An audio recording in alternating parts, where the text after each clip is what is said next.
This is CHSR 97.9 FM here in Fredericton, New Brunswick, Canada. This is Python's Paradise, your film and music show, and this is your host, Greg Gilbert, aka the Python Hyena. And folks, I can think of all the right reasons to interview the lovely guest I have on the phone with me today. Yes, she is the director of a wonderful movie called All the Wrong Reasons, which I've had the pleasure of seeing twice, including at the Silver Wave Film Festival. I've known this woman for a very long time. I give you the lovely, the talented Gia Milani. How do you do, Gia? I'm great. What an introduction. Thanks, Greg. Yeah, I feel like we've known each other for a while because I know your mom taught at Fredericton High School Yeah, back many moons ago when I was there. yeah, she did for sure. How's your mom doing? She's great. She doesn't live out east anymore. She lives in Victoria, BC, where it's nice and sunny and warm. And she travels the world, so she's retired from teaching, but she's still a student of the world. She's all over all the time. She's enjoying retirement, huh? She absolutely is, yeah. I had an uncle that taught at Fredericton High School. He always spoke very nicely of your mom. Yeah, oh, that's nice to hear. Yeah. And of course, nobody wore that beautiful hair she had like she did. She was all class. Yeah, it's still the same. She still has gorgeous hair. I can't wait till yours turns out that way. Well, mine kind of did a while ago, but I keep it covered. Well, I Uh, gotta say, like the gray and the black, the way I gotta say she was a class act. She really knew how to carry that and was really classy. yeah, she was a winter homecoming queen back in the days when they did that at the University of New Brunswick. So I have Hmm. a life-size cutout of her from back when she did that. She did a bit of modeling and stuff. So yeah, she's beautiful. She's a beautiful woman, still is. Well, when you see her next, or when you're talking to her next, you tell her I still think highly of her, and you tell her I said hello. I will for sure. You got to get her in one of your movies. I do. If she'd ever stop traveling, I could peg her down. She visited me a couple times on set, but she's always traveling, so she's gone, I'd say most of the year, really, traveling around the world. So if I can ever peg her down, I will. Well, you know what? She's earned it after putting up with students for. Yeah. Yeah. Well, you know what? She raised a very talented daughter, so kudos to her there. I'll tell her that too. Yeah. You know, it's because I've always loved movies, and I especially love the midnight movie scene. That's my main target audience. And I gotta say, what interested you in going into the arts?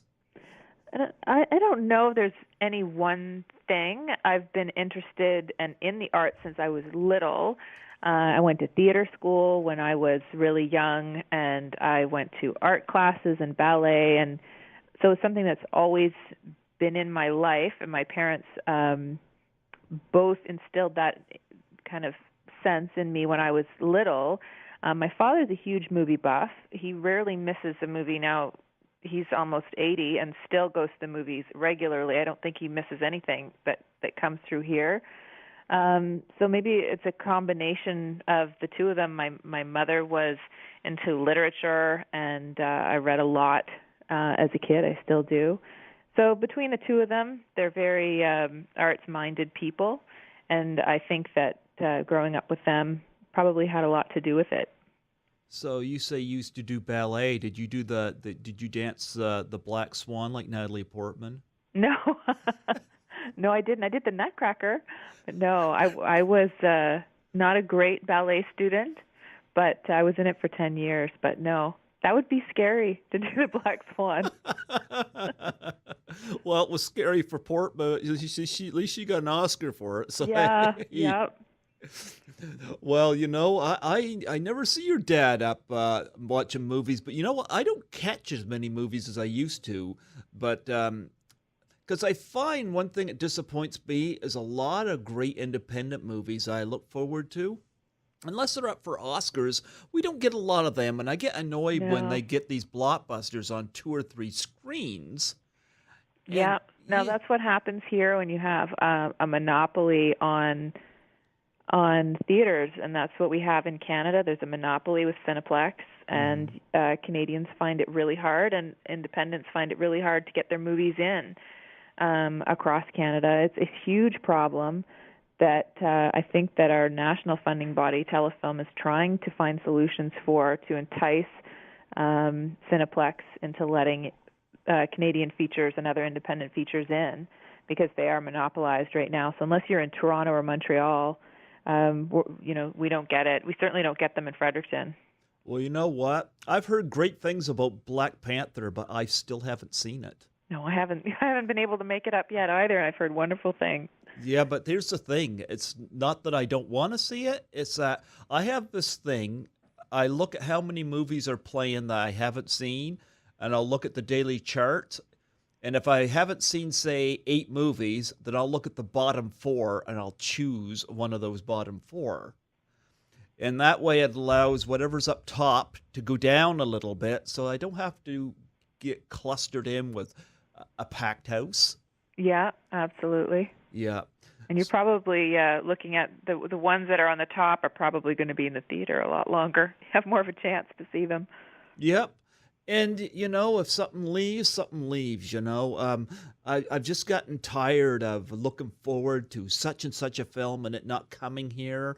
And so it's kind of my rebellion against, Oh, I understand completely. Yeah. Even with all the wrong reasons, it was hard to have it play in Fredericton, even though it was a New Brunswick feature film. We actually got a petition for it to play here, and then it sold out its entire week when it did play. Hmm. But we couldn't get our own national cinema to show it in its province, which was odd to me. Yeah. Well, you know what?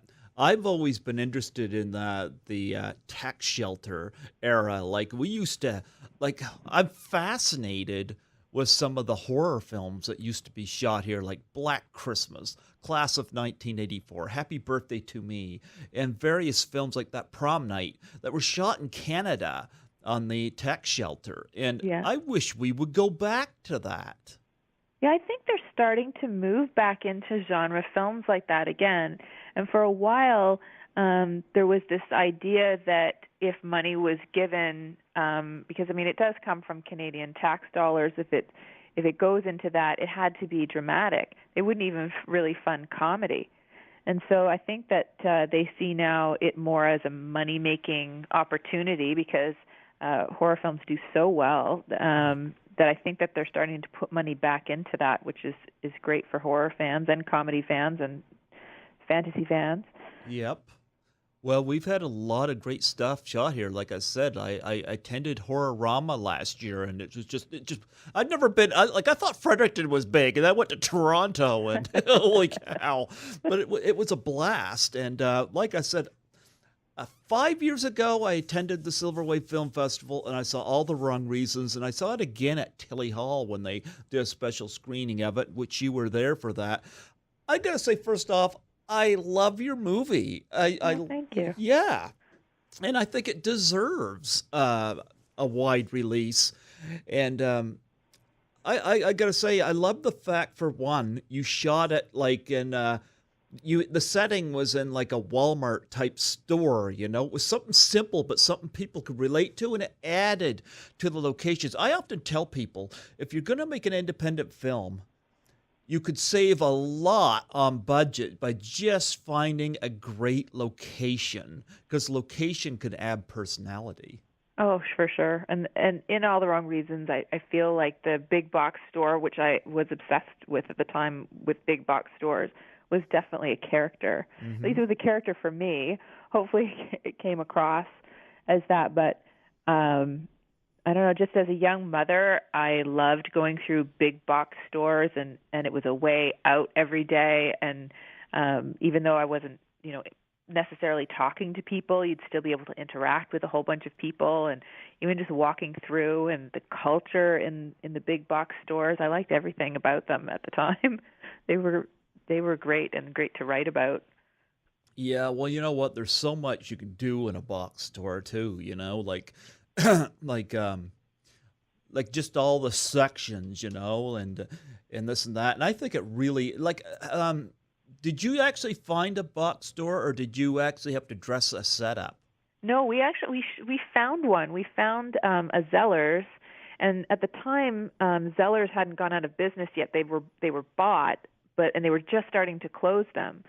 So we found a Zellers in Bedford, Nova Scotia. We weren't able to shoot in Fredericton at that time, so we shot in Bedford, Nova Scotia for most of it, and we would shoot overnight. So when the store would close at 9 something in the evening, we would start shooting. So we would shoot from 9 p.m. till about 6 in the morning, 6 or 7. And so we had the store to ourselves, which is a lot of fun. Yeah. And then when we did B unit, second unit, we shot in Fredericton in the Zellers here before it closed. So it's kind of nice to have that iconic big box store on film still, to be able to look back and see that, because we didn't do anything to it. We didn't dress it or anything like that. It's Zellers how it always was. Yeah, well, you know what? It was a big thing for me to see something like that because like I said, I think it added to your film. And again, you have a great screenplay for this, Like I see a lot of these big blockbusters and it's like, Transformers does not have what I call a great screenplay. It doesn't take any intellect to watch that. But you put a lot of time into the screen. You wrote the screenplay, did you not? I did, yeah. Yeah, I love what you brought into it, the themes you brought into it, the characters, and like the themes like depression and dealing with anxiety and overcoming. I loved how you incorporated stuff like that. Oh, thank you. How long did it take you to write it? It took over the course of 5 years, but it didn't take 5 years to write. The way that it works in Canadian filmmaking, if you're dealing with a funding body, is you would write a treatment, send it out, it would get funded for, say, a first draft, and then a second draft, and then a third draft, and then a polish. So there were sections. Mm-hmm. And so I would say, write a month and a half on it, 2 months, and then it would go off and then come back. So probably all told, it was a year worth of writing. When you squish it all together over a 5-year period. And so it was a fairly long time. And you didn't make an Alfred Hitchcock cameo in it? I didn't, no. You might be able to catch me in a reflection or something like that, but no, I'm not in it. My daughter is in it, and my father is in it. Oh, okay. So she's in it a couple times. I think she's in all of my films, my daughter, but and my father's in it in a couple spaces. So I have some friends that made little cameos, but no, I'm not a fan of myself being in front of the camera. I like being behind. Yeah, I don't remember seeing your daughter and your dad in the film. Now, of course, I've only seen it twice. I'm waiting patiently for them on Blu-ray because that's why I like to get my films. I hope they give it the Blu-ray treatment. I wish they would. I don't think that they're going to. It's out of my hands, unfortunately. I don't think that it's going to happen, but you never know. Well, you can get The Room on Blu-ray. Now, come on. And trust me, my brother and I watched The Room over Christmas, and it has looks like the snow static all over it. Yeah. And then we watched Atomic Blonde, and my brother was like, "See the difference?" That's funny. But I mean, your movie looks great. I mean, I this is one of my aims with this interview is to help this film push for a cult following because I think it deserves it. Oh, thanks. I would love to have more people see it. I mean, it did play across Canada, and it's had really interesting releases across the world. Like it's played in Turkey and South America, and it's been translated into a bunch of languages, which is interesting when I see the cover and I have no idea what the title's actually translated into, which is kind of fun. But it would have been nice for it to have a wider release here, and it's played on the movie channel for a couple of years and stuff like that. But I would, of course, love it to have a bigger audience, and that's what you hope for. Yeah. Well, where's your daughter and your dad in the film? There's a part where Karin Vanas's character is taken out of the back of the big box store, and she's having a huge panic attack, and she's I remember. all wet. Yep. My daughter's in that scene. Okay. And just prior to that, when the fire alarm is going off and the people are all leaving, my father's in that scene and she's in that scene. Okay. And then my father plays a pharmacist. When they're doing the kind of big box store cult theme song, when they're doing the hand clapping thing, he's in that. Okay. Yeah. So do you go to him when you need a prescription filled? Well, I mean, he's only a pharmacist in the film. I know, I'm joking with you. Okay. No, I don't. I don't think I would go to him. Well, you know what? Your film was beautifully written, and I gotta say, sad to see Corey Monteith is gone, but he did one more film after yours, but boy, he had a great part in your film as this kind of a slimy store manager who's having this affair, and I think this is probably the best work I've seen him give. I mean, I know he's famous for Glee. How did he come about to be in this film? A few days before we were shooting, about four days before we were shooting, I lost a couple of actors who were going to be in the film, and I needed to replace them very quickly, or the film was going to, die. And I was quite frantic and desperate to get somebody else. And my distribution company was giving me all sorts of names and men and women to look at. And his name was given to me, and I thought that it was, at the time I was like, well, this is kind of an odd choice. I don't know, and I knew he was Canadian, but he wasn't somebody that would ever have crossed my mind. First of all, I thought he was a lot younger than he actually was, but I thought, okay, well, I'm going to look him up and see what else he's done. And instead of looking up his acting, I found an interview that he had done with George on CBC when he did his Red Chair series.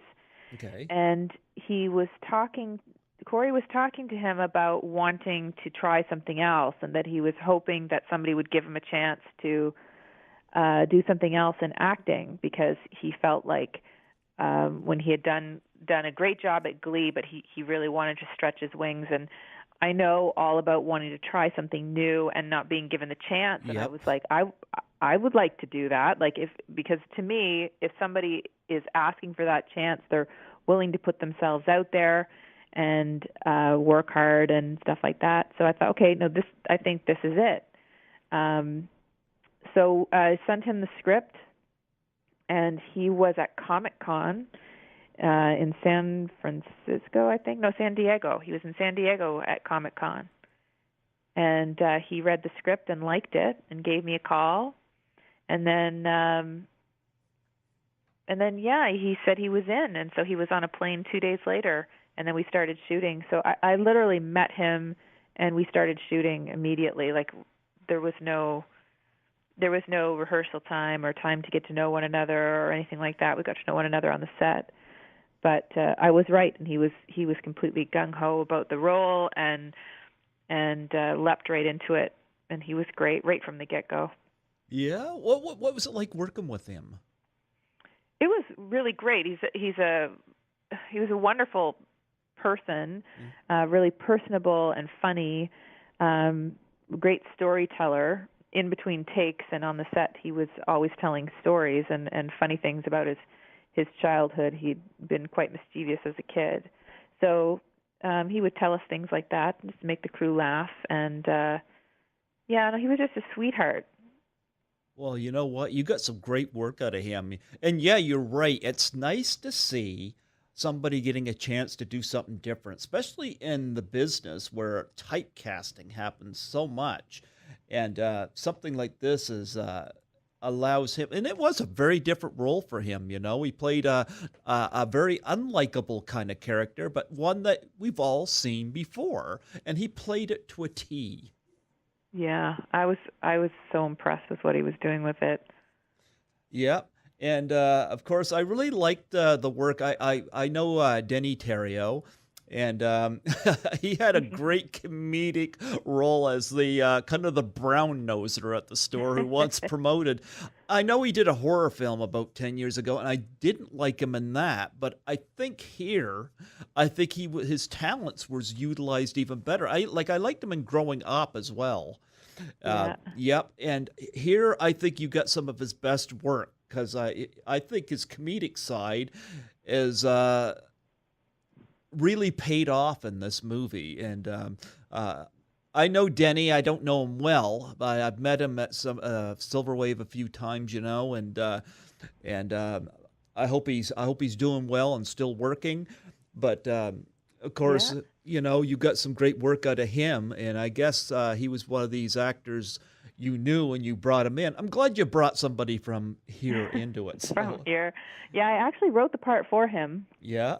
I thought he was a great comedic actor, and we knew each other peripherally. I didn't know him really well, but I really liked what I had seen him do before, and we had both started out doing film stuff almost together. We were PAs on a feature years before, and so I got to know him a little bit then, and I really liked what he had done in Growing Up, and I knew he had some good comedy muscles, so I wrote him the part, and no one else was offered it.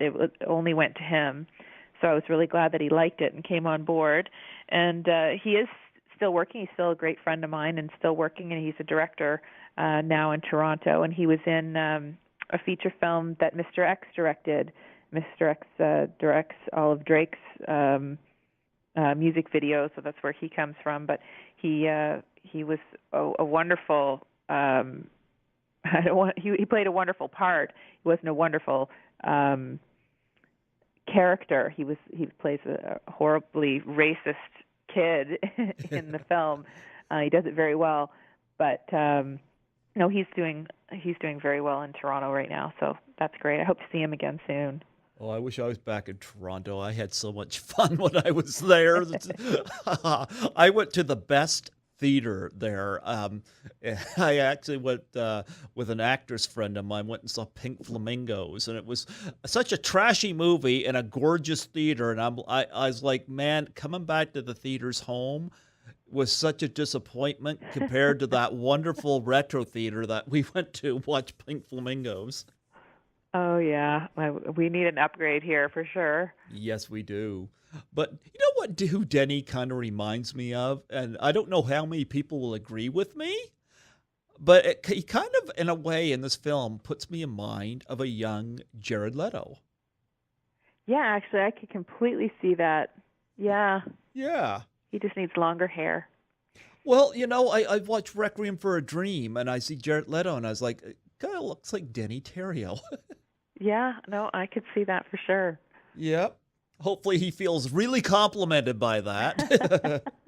But no, I loved his work in your film, and I loved the comedic element of him in this, and it really lit up the scene. I won't give away the ending, but I love that last scene with him. Yeah, I do too. Yep. And of course, you had some great other great actors in this as well. I gotta say, I loved. You'll have to help me pronounce this. Karine Vanasse? Yeah, Karin Vanas. Yep. Oh, Karine Vanasse. Okay, I'd never seen that name before, and I loved her work in this film. She's the one, of course. Going into all the fortune cookies and keeps herself locked away because she's dealing with depression and that's something I can really relate to. And I gotta say, how many fortune cookies did she go through in this movie? I don't know. We had bags of them, like bags and bags on the set. So I'm not sure, but I know that I don't think anyone wanted to eat any fortune cookies when it was over. Did you pay her in fortune cookies? No, no, she was properly paid. Yeah, no, Corinne is quite a famous French actress, Mm-hmm. and she stars right now in the CTV series Cardinal with Billy Campbell. So that just finished its second season. Mm-hmm. And she was on ABC's Revenge for a couple of seasons and was on the series Pan Am with Margot Robbie before that. So she's a well-seasoned actress and was fantastic to work with. And I met with Karin for one of the roles about 6 months before we shot, but the role that I met her for had already been cast. So when that actress dropped out, we gave Karin a call, and she stepped in. She just had that one window, that 4-week window, so I was so excited and lucky that I got to have her. So, yeah, I was really stoked. She's wonderful. Yeah, she's great in the movie. How did she prepare to get in these emotional scenes? Because I'd say her part might have been the most difficult to play. I don't know. Now, Karin is like, I don't know how she can get herself into that kind of headspace. We would chat briefly about the emotional beats that she needed to hit, but she has a lot of experience. She's been acting since I think she was 14. So she knows where to go in her mind, how to bring that out. I think, and she does it very well because Karin doesn't leave the set. So she comes to set. Some actors will come to set only when they're called, but Karin would come and stay, and even in between shots, she would, stay and talk and engage with me or the crew.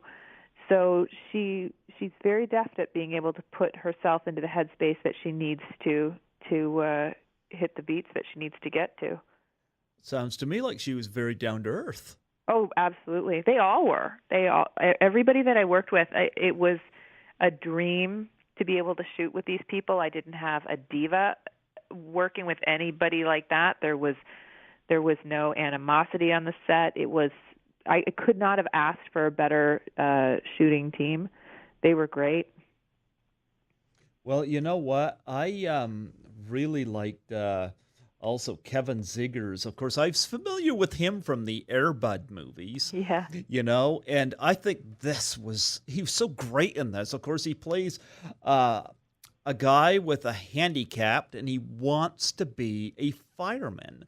And he wants to get back into that. And boy, oh boy, we so root for him, and I love these moments where he's trying to help himself lift stuff, and he's going through that kind of like Rocky training. Yeah. And I think so many people have got to be able to relate to him. And again, I won't give away the third act, but I like how things come together with him and how he ends up connecting in a totally different way with one of the other characters. And it was great to see him go from Air Bud to something a little more mature like this, and he really had a nice meaty part. Talk about casting him. He was on my list early on, so early that I don't actually remember how he came to me. But he was on board fairly quickly and early on, so that was great. So I knew who he. I obviously knew who he was because I watched all the Air Bud things and stuff like that. But I really knew him from a film called Transamerica with Felicity Huffman, and he had done very well in that, and it was a great indie film, and I loved him in that so much. And he was absolutely wonderful to work with on this set, and he's been an actor since he was really, really little. Like, I think his first thing was when he was a couple years old, maybe, with Michael J. Fox in a I think it's a McCain's commercial or something Okay. for juice boxes. So he was probably the most experienced person on the set. And, a director is always the least experienced person on the set because you only get to direct something, once every few years, where an actor can go from project to project, a grip can go from project to project. So he was really fantastic in sharing any kind of knowledge that he had. And again, a guy that would stick around the set and talk to people and joke around and stuff. Really down-to-earth guy on the set. I just enjoyed working with him a lot. Did you pay him in juice boxes? I didn't know. But he would crack me up on set. There's that part that you mentioned where he's lifting that dummy. That dummy, there, in the film, for people listening and haven't seen it, there's a dummy that's on a rope that he has to pull up, and this dummy would not stay still, and it would swing and hit him. Yeah. And it was the most comical thing I've ever seen. I think there's more takes of me wrecking the take, laughing, than we got that were clean. Anyway, it was a great time. No, he was lovely, and now you can see him. He's in Fear the Walking Dead, so you can see him in that. Talk about the process of him doing the kind of like I call the Rocky scene, the Rocky training scene, where he's in the back room and climbing those stairs, lifting all that heavy stuff and trying to get his strength up. Talk about that. What part would you like to talk about? I mean, those are the scenes are great when they're all cut together. They're done on different days and things like that. But Kevin's a strong guy, so it wasn't anything for him to actually do, except for the fact that he had to do them with one arm instead of both of his hands. So maybe that was a bit tricky. I don't know. He handled everything very well. Like there was no real problems for him to do any of those. Although he might make it look like it was tough for him on the screen. In reality, it wasn't. Yeah, he was great in the film. I'm going to tell you, one of my favorite performances in the film was Emily Hampshire as Nicole. I got to say, and again, not giving the ending away, she gave totally the opposite expression or reaction to the end of the film. And I love that look on her face like, gee! I really liked her in the film, and she plays such a heinous character. Like, talk about playing an unfit mom. Oh, I know. It's so funny though. I could empathize and relate to everybody. I tried to put a little, it's called All the Wrong Reasons, and it's making poor choices for reasons you think that are sound. And I really liked her because in the moment she's making the right decision for herself, but they're always wrong. But she was hysterical. I love Emily Hampshire. She's a wonderful comedic actress. She's fantastic, and she's still on Schitt's Creek right now with Eugene Levy and Catherine O'Hara. And so she's still doing tons of comedy, but she's great. And I loved that look that she gave, the one that you're talking about, and that was written into the script, and she delivered on that big time. I just remember when I saw it at Silver. Actually, both times I seen it. I remember that got a laugh because you're expecting her to be embarrassed, and her reaction was, I thought that was just priceless. Oh, no, she would think that was great. Yeah. I go tell you, too, because I would love to reach out to some of the other people for the 5-year anniversary, and she's somebody I'm going to see if I can get her on here to talk about this, because I thought her role in that movie was, to me, one of my favorite roles, because she was, I don't know, in a way, I think she might have been the most comedic in the film. Yeah, for sure, I think so. Yeah, between her and Denis Terrio, probably. Oh, yes, Denis, yep. Yeah. I remember Denis during the Christmas scene. Yeah. So how long did it take you to shoot this film? We shot it, I think it was 20 days. Okay. Yeah, it's over like a month, about 4 weeks. Okay. Yeah. Wow. Well, you know what? I hope, like I said, I hope it'll get the Blu-ray treatment if somebody's studio is smart enough to give it a chance. I do know it's out there on DVD. Yes, it is. Yeah. And you can catch it on iTunes, and I think it's on a YouTube paywall, and I know it's available in the States and Amazon and all those fun stuff, fun places you can kind of get it all over. There is access to it. Well, here's a question. You say it played in Turkey, and what was the other place? Um, it's played in South America. Now I don't know which country actually. How well did it do in these places? Do you know? I have no idea. I don't know. I only know when it sells. So the way that distribution works is that a country's territory will purchase it, and so they will give my distribution company, they will pay for the rights to show it there, and then I don't know what happens to it. I'm not privy to that, but I do know that it's sold in China too. Now that I think about it, but I don't know. I don't know how it's performed. I know, but I know when it's played because I'll get notes or I will get likes on Facebook or something from a new country. So I know that's when it's sold, and then I'll see it later on in a distribution report. But I always know when it's played somewhere because of Facebook. Well, fantastic. Well, 5 years ago, I thought that was one of the best films of the year, and I'm not just pulling your leg or anything. Thank you so much. I love the film, and I think it deserved a much better release than it got. But I'm certainly happy with it. And of course, before that, you had done a TV film called Dark Radius, where you worked with the gorgeous Jessica Holt. Yeah. Yeah. And of course, Dark Radius, that was kind of a precursor to doing this, because this film here kind of got distributed around the world. This one here was for TV. Talk a little bit about Dark Radius. Dark Radius was something that I really wanted to try because I had only done, at that point, I'd only done comedy films. Mm-hmm. And I wanted to see if I could shoot something that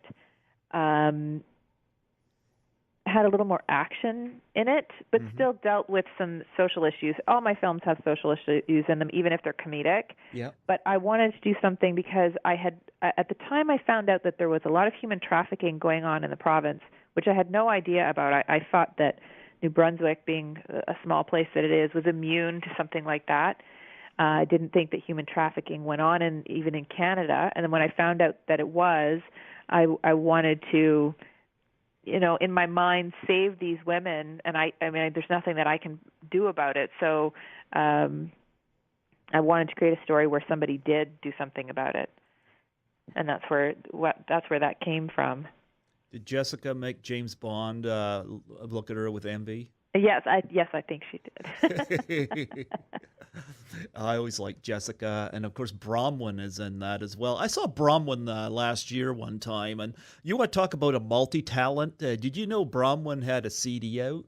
Yes, I did. I have it, actually. I do too. I love the song Eden. Yeah, it's wonderful. Oh, she's very talented. She does acting, she does singing, and does all kinds of stuff.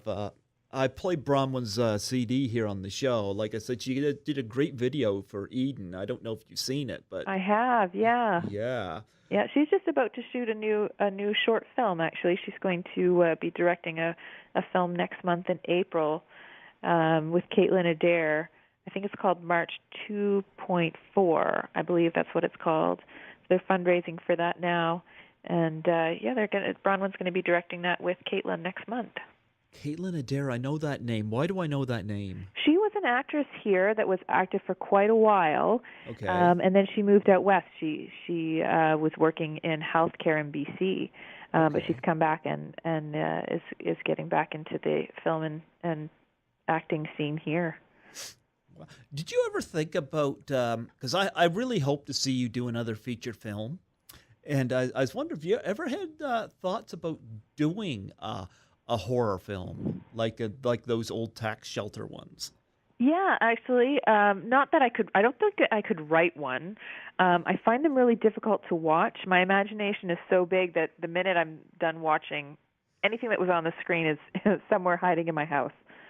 So I can't watch them. But a friend of mine wrote one that I thought was brilliant. I still think it's brilliant, and I optioned it. So I'm still hoping to make that with her at some point. and it's called The Burden, and I think it's great. So, maybe we'll be able to do that. I don't know if it's something that I can do with New Brunswick's tax credit system at the moment, but maybe in the future. Yeah. Well, obviously, that's been a long struggle. I've interviewed a lot of Canadian talent, people that have even done movies that have been released wide, and even they agree. Be great to see. Like, I hate hearing about movies being shot here, but yet they're American films. Yeah, the Yeah. parachute ones that come in, and we don't even get those anymore because there's no equity here anymore. And unfortunately, a lot of our talent moved after the tax credits were axed in 2011. So that really decimated everything. I know the new people that make up I still call it NB Film component of our government are really trying their best to prop our industry back up. So hopefully their endeavors will prove fruitful with that. Well, you know what? We do have a lot of great examples here. As I said, a lot of the old horror films, like stuff like Black Christmas, Class of 1984, Happy Birthday to Me, to Prom Night. But we've had comedies as well, like Meatballs, Porky's, and of course, more recently, Bon Cop, Bad Cop, the Trailer Park Boys movies. Yeah. Yeah, so we've had some really good stuff shot here. And I'd even put All the Wrong Reasons right up there with them. Oh, thank you. Yes, I'm very proud of your film and very, very, very happy to. But like I said, I took time to go see that again at Tilly. I don't know how that came about, but I love the free food they had with it too. Yeah, I think that was a part of the Canadian Film Day. They have Canadian Film Day once a year, Yeah. usually in April, and Hmm. so my film got to be a part of that. And so it was playing in a bunch of locations across Canada, and so that was fantastic. It was nice to have a second run, and that was put on by Canadian Film Day, and I think Telefilm was a part of that as well. So yeah, that was nice to have a second breath. And yeah, it played up at the mall for a week, and you didn't like it. It sold out every night, but yet you still didn't get much appreciation outside that, huh?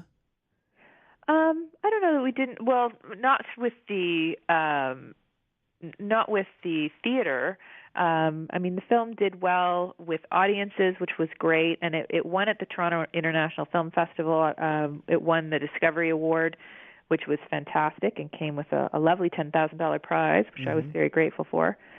So it did do well, and it won the Silver Wave Audience Choice Award and things Oh, like that. So it did resonate with audiences, which was fantastic. But it would have been, everybody who makes film dreams of having a wide release in Canada, and I don't know anybody that's really been able to pull it off. That's always the goal. what was it like going to the film festivals and seeing your film? Anything memorable stand out to you? Um, I think that I haven't been exposed to a lot of red carpets and things like that. So walking a red carpet was a big deal and a lot stranger than I thought it was going to be. So that stands out for sure. Having to repeat the same question every minute and a half was interesting. I'm definitely wiser now, knowing how to do that kind of thing. That definitely stands out. It's called a step and repeat, which I didn't know, and you absolutely take one step and you repeat the same thing. So it's very well named, but that still stands out for me even a few years later. And I don't know if it's because it traumatized me or it was fun. That definitely sticks out. Well, Gia, I really appreciate you coming on here today and celebrating the 5 year anniversary of All the Wrong Reasons, and I can think of all the right reasons to see this film. Thank you so much for having me on. Absolutely. Do you have like a web page or anything like that where tell people how they can contact you and how they can see your film? Well, they can see the film through, I think there's a YouTube paywall, and it's on iTunes. And I think that you can buy it on Amazon. To reach me, you can reach me. I have an email. It's gia.milani@shoreroadpictures.com. You can always reach me there.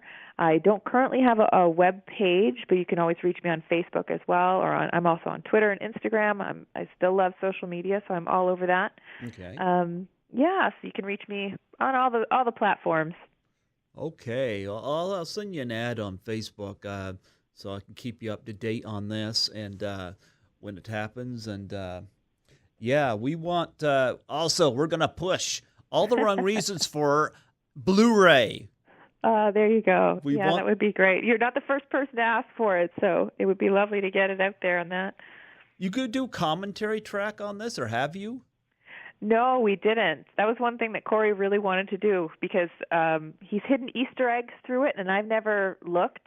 He had this pair of black Ray-Ban sunglasses, and he actually hid them in every single scene he was in the film.